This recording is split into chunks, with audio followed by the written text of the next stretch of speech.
જય ગૌ માતા।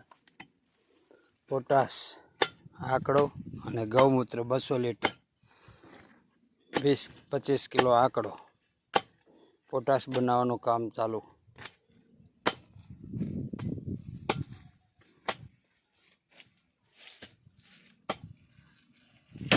સંજીવની ખાદ બનાવવાનું કામ। 30 કિલો ગાયનું છાણ, ગોળનું પાણી,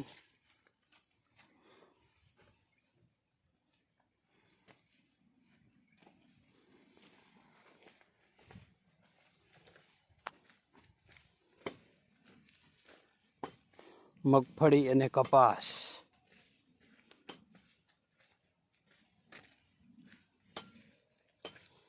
આ બધા બેરેલમાં સચાન સાહેબના ઝાંસીથી બેક્ટેરિયા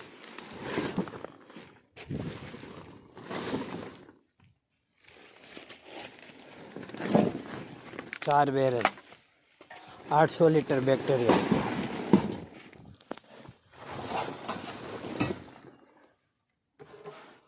જય ગૌ માતા।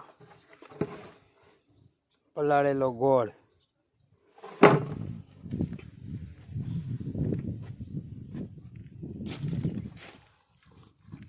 छाना हुआ बैक्टीरिया है इसमें।